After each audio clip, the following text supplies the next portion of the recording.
হানির ভুট্টা বীজ দেওয়া দেখে আই এম তো অবাক। আরে বাবা সবটা বলছি, ছোট্ট করে আমায় না নয়। ভুট্টা কোম্পানির মালিক অনেক বড় লোক হয়ে যাচ্ছে। আগে একটা কাঁচা ভুট্টা কিনলে নিত 10 টাকা, এখন নেয় 20 টাকা। সত্যি বলতে আমি বিরাট বড় গরিব, আমি আবার 20 টাকা দিয়ে ভুট্টা কিনে খেতে পারবো না। আমার গায়ে বড় লাগে গো।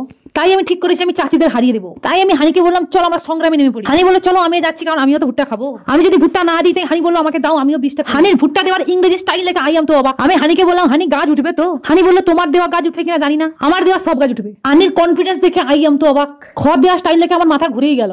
এবার জল দেওয়ার পালা। হানি চাইছিল হানিকে দেখাতেই হবে যে সব পারে, তাই হানি আমার কাছ থেকে ছাড়িয়ে নিয়েছে। তোমরা আবার ভেবো হানিকে দিয়ে সব করিয়ে নিচ্ছি। সকাল থেকে শুরু করেছিলাম, হানি আমার সন্ধ্যা করে দিয়েছে। আমি বললাম হানি তুই অনেক করেছিস, সবাই দেখে নিয়েছে, এবার আমাকে দিয়ে আমি করি।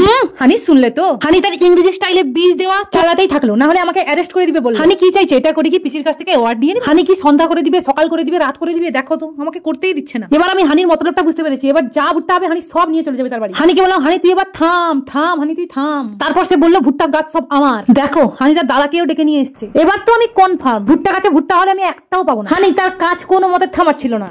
মহারানী জল নিয়ে হাজির। এতক্ষণ ধরে আমি যা বলেছি সব মিথ্যা কথা বলেছি। আসলে আমি হানি আর হানি দাদাকে চকলেট দিয়ে নিয়ে এসেছি জোর করে ভিডিও করার জন্য। আসলে হানির মামা দাদু আমার ভিডিওগুলো দেখে আর তার নাতি নাতিনি বেরোলে খুব আনন্দ পায়, তাই হানির মামা দাদু আর মামা দিদার জন্য আমি ভিডিওটা বানিয়েছি। মানুষদের জীবনে এত দুঃখ কষ্ট, ভাবলাম এই কষ্টের মধ্যে যদি একটুখানি সুখ খুঁজে পায়। মাসি মেশো নিশ্চয়ই খুব খুশি হয়েছে। আর আমার প্রিয় দর্শকরা কেমন লাগলো জানিও।